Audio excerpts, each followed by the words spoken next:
بسم الله الرحمن الرحيم.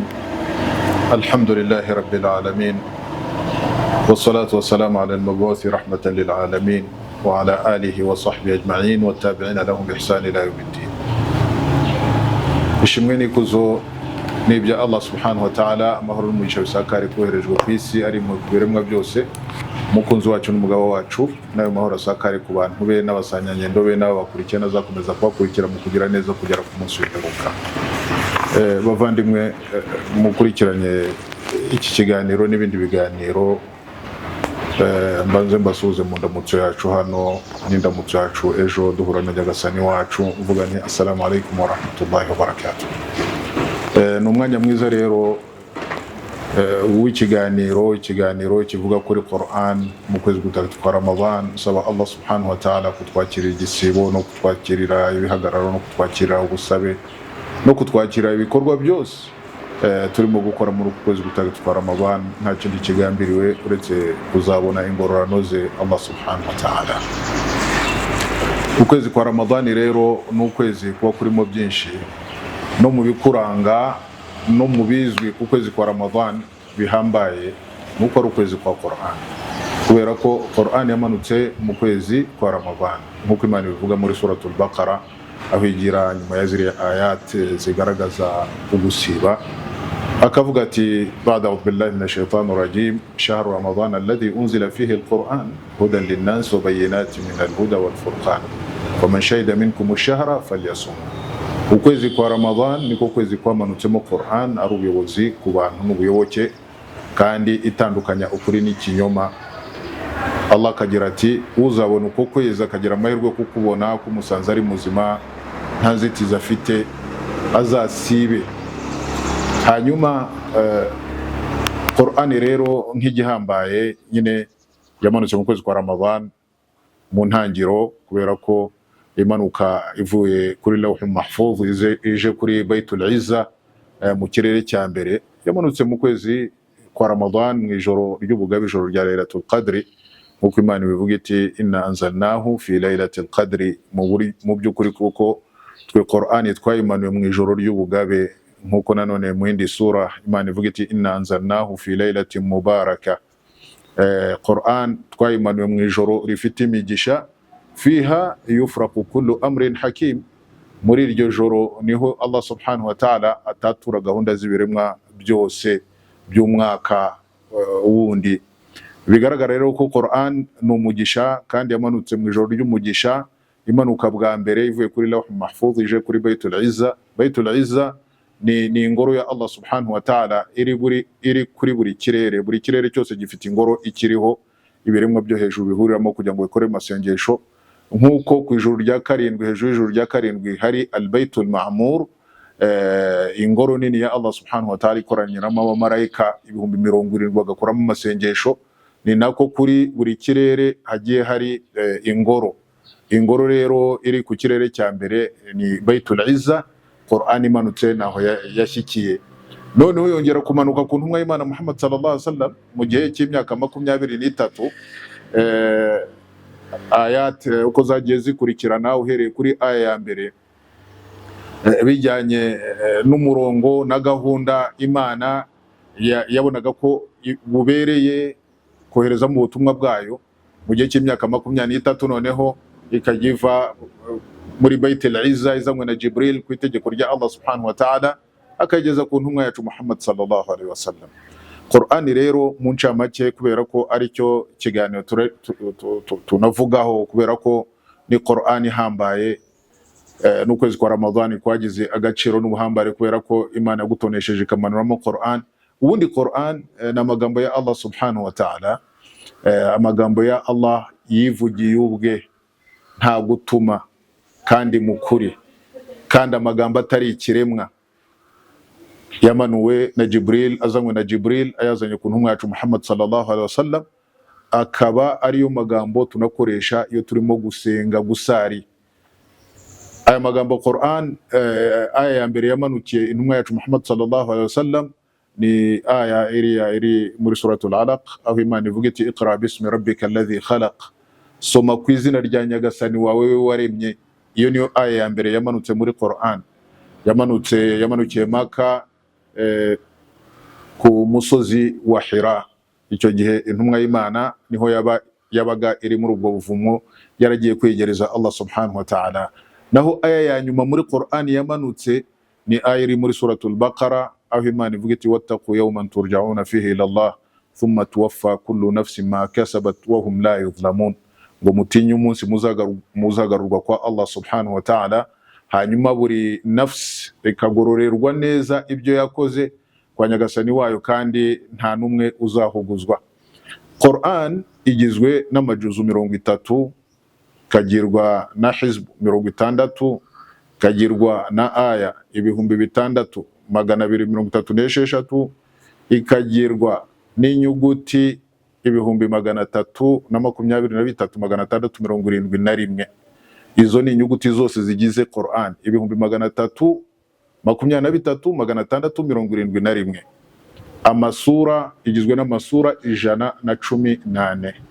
Umuyisilamu aba agomba guha mu byo guha agaciro Qur'an, kubera ko ari amagambo ya Allah subhanahu wa ta'ala, akaha agaciro, akayiga, kayamenya, akayasoma, gafata mu mutwe, ariko bigasozwa no kuba agomba kurangwa nyine na Qur'an mu bikorwa bye bya buri munsi n'ingiro ze.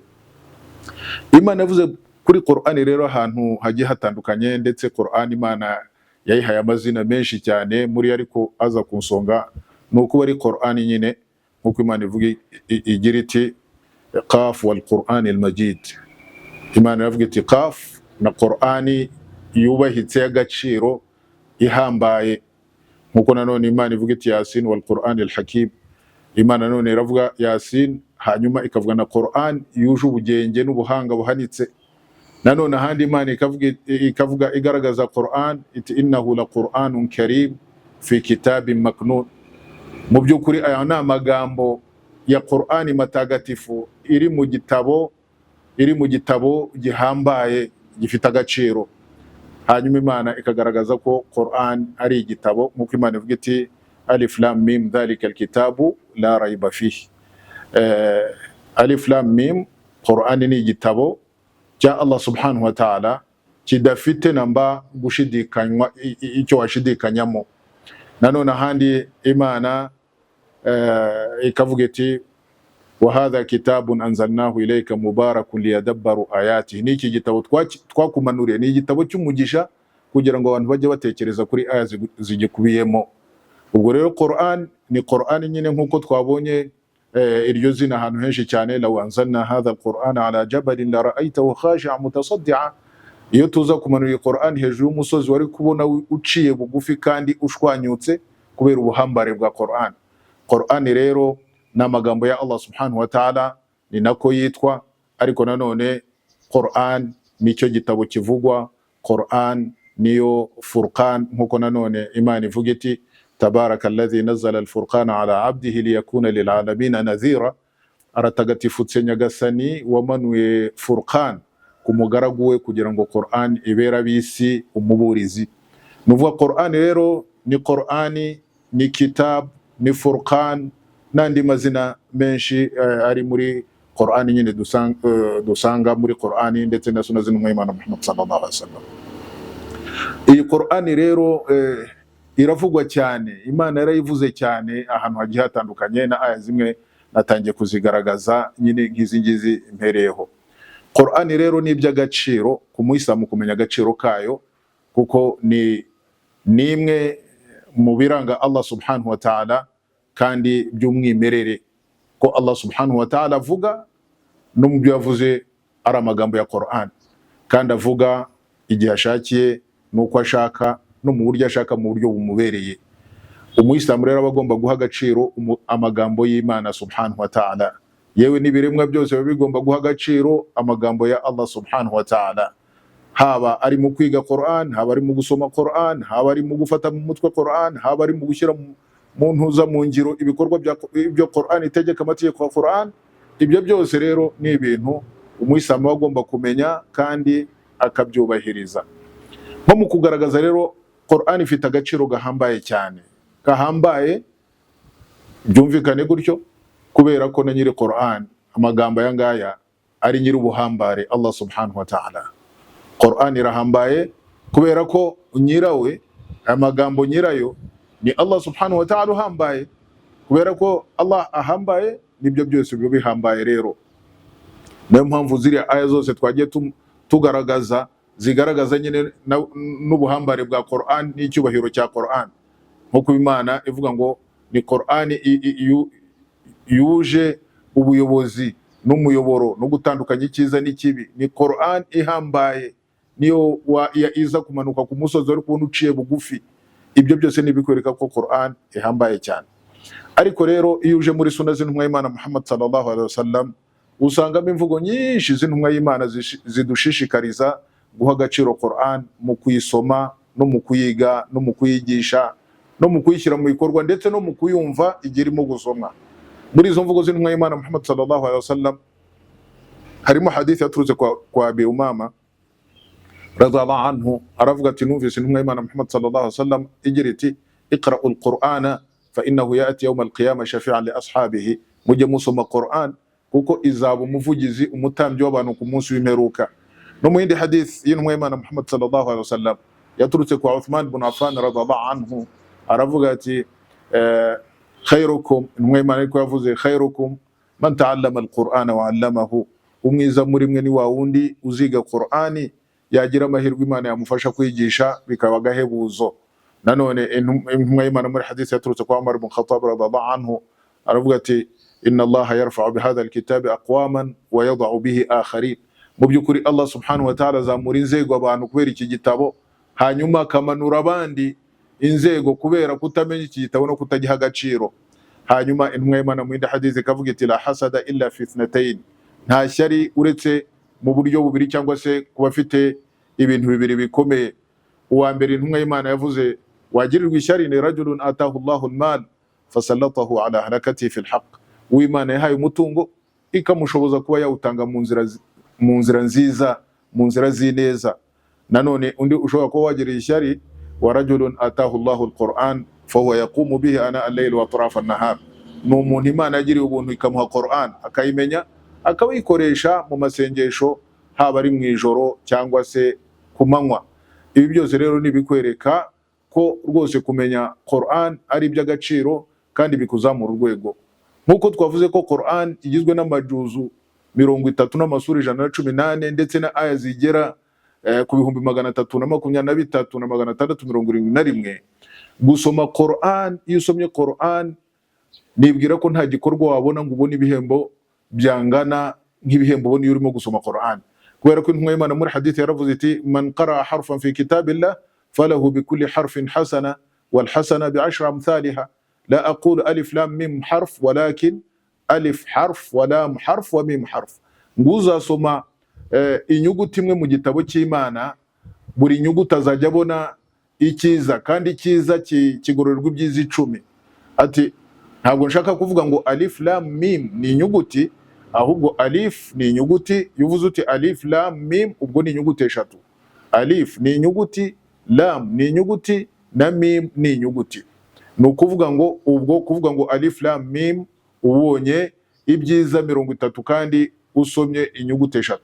Ubwo se byagenda bite noneho usomye izi nyuguti zose zigize Qur'an ntagatifu?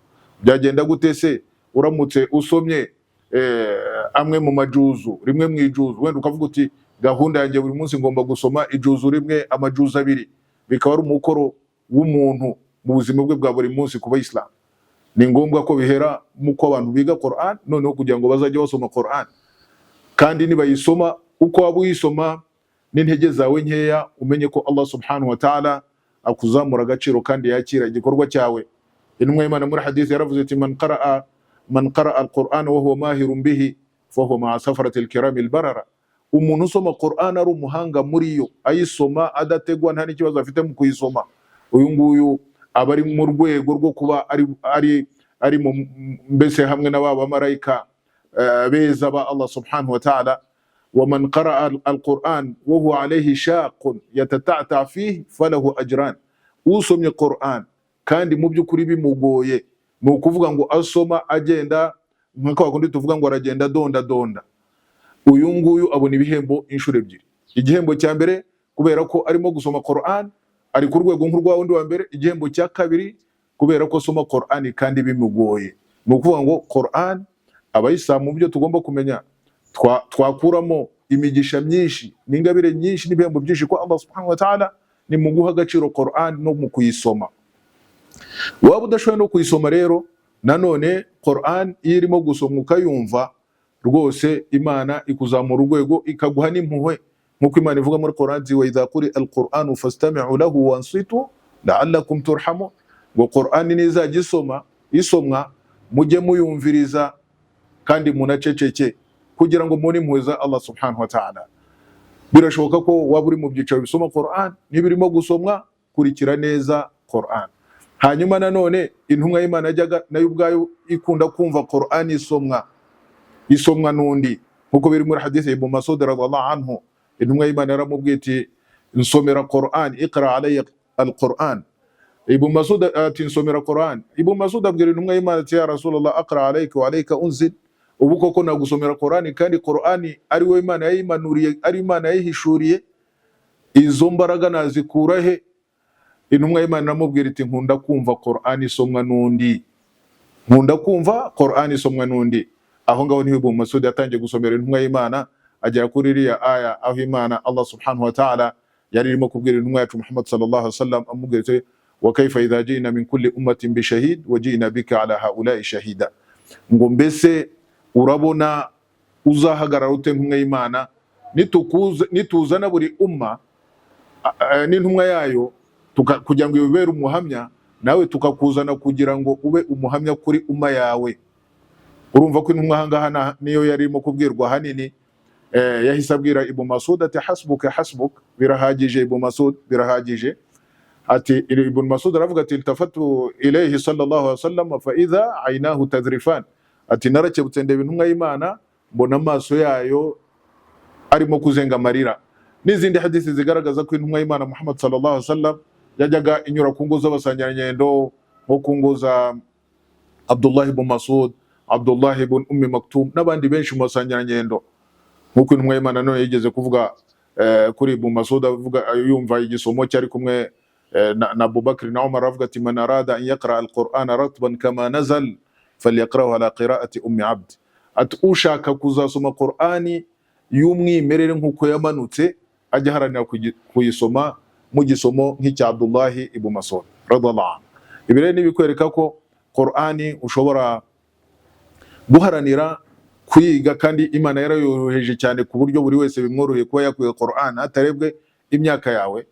Ariko nyuma yo kwiga ni ngombwa kuyisoma, ukajya uyisoma buri munsi ku manywa na nijoro, ugasoma Qur'an. Hanyuma urwo rwego Imana yabitaraguhaye, wenda ukagira umuco wo kumva Qur'an. Amakasete arahari, amasida arahari, radio zirahari, ukagira umwanya ukumva Qur'an. Ibyo byose ni ibintu by'agaciro gakomeye cyane. Hanyuma nyuma yo gusoma Qur'an na nyuma yo kuyumva, ugomba gufata mu mutwe Qur'an ku gipimo Imana igushoboje.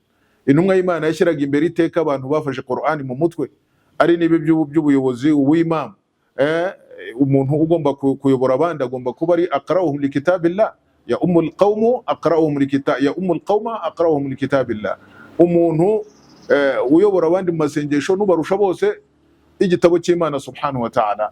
Baba baringaniye mu gitabo cy'Imana, hakarebwa urusha undi kumenya sunna z'intumwa y'Imana Muhammad sallallahu alaihi wasallam, n'ibindi amategeko yagiye atondekanya bigomba gukurikizwa iyo umuntu ashaka kuba umuyobozi w'abandi, cyane cyane mu kubayobora mu masengesho. Hanyuma Qur'an nyuma y'ibi, intumwa y'Imana nk'uko nabivuze yagaragazaga agaciro k'abantu basomye Qur'an, nk'aba Ibn Abbas, nk'aba Abdullah ibn Mas'ud n'abandi masangirangendo benshi, ba Ubay ibn Ka'b. N'intumwa y'Imana yaramushimagije cyane, ndetse ikagaragaza n'agaciro kabo.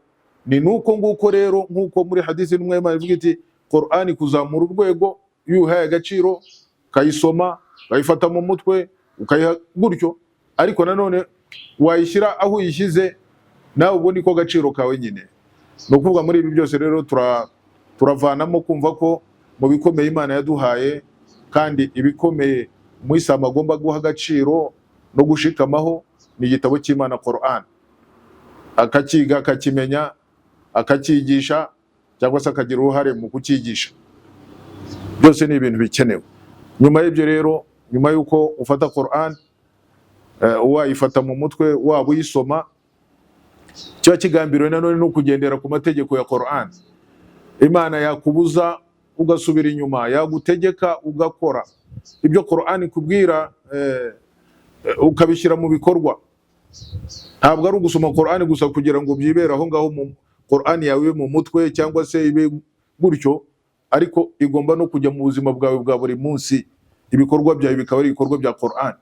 Nkuko Aisha radhiallahu anha yavuze ati imico intumwa y'Imana yari Qur'an, imico yayo yari Qur'an.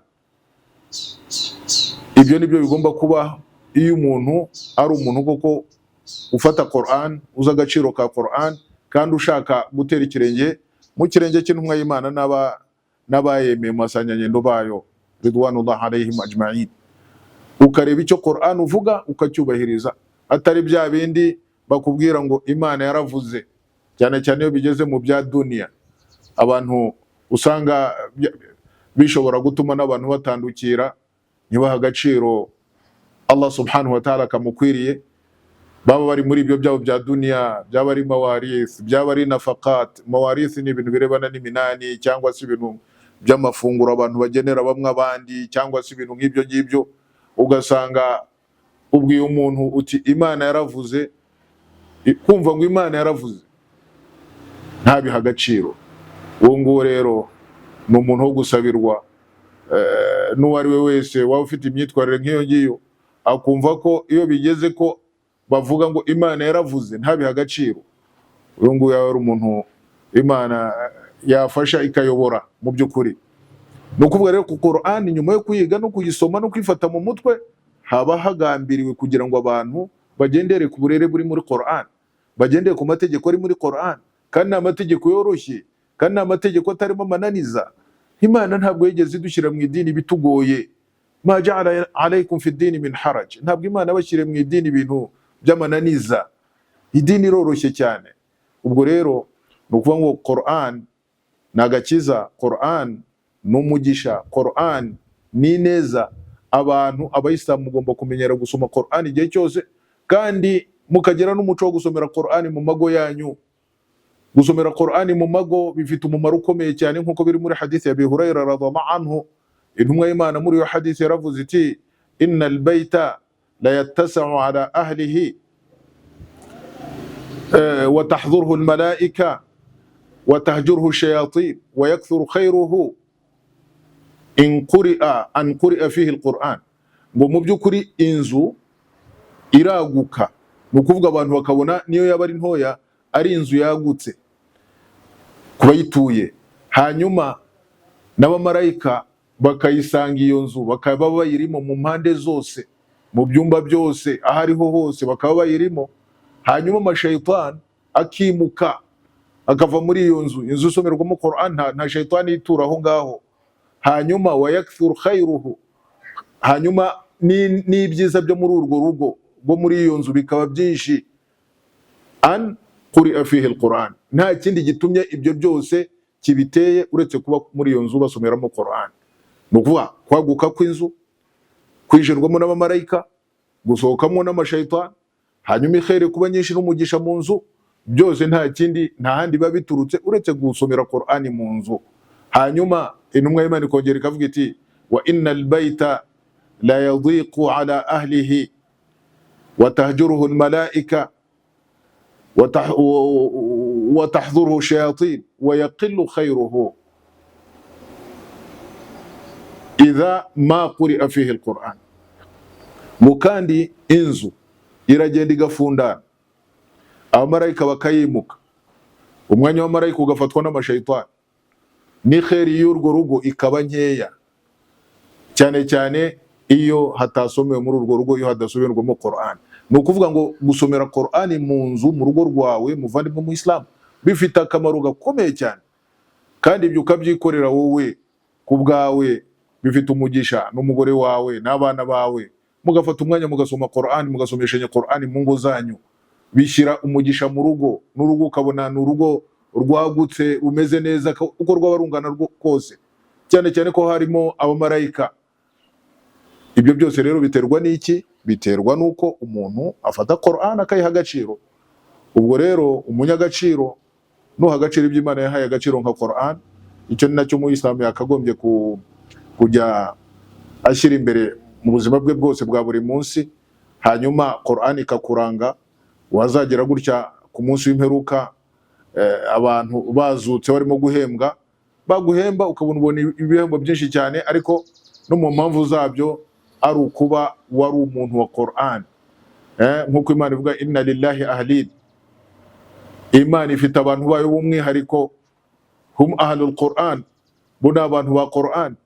Abantu ba Qur'an nibo bantu b'Imana b'umwihariko, ko baha agaciro amagambo ya Allah subhanahu wa ta'ala. Ni ibingibi rero Allah nshoboje kugira ngo mvuge ku birebana na Qur'an n'ingabire zayo, kandi mvuga kuri Qur'an mu kwezi kwa Qur'an, ukwezi gutagatifu kwa Ramadan. Saba Allah subhanahu wa ta'ala kugira ngo adushoboze gukomeza guha agaciro Qur'an, ntabwo ari muri uku kwezi gusa, ahubwo no mu bindi byose, no mu buzima bwacu bwa buri munsi. Hanyuma natwe Imana izatugeneye kuba muri babandi bahaye agaciro amagambo yayo Qur'an ntagatifu. Hada wa sallallahu sallam wa baraka ala Muhammad wa ala alihi wa sahbihi wa sallam.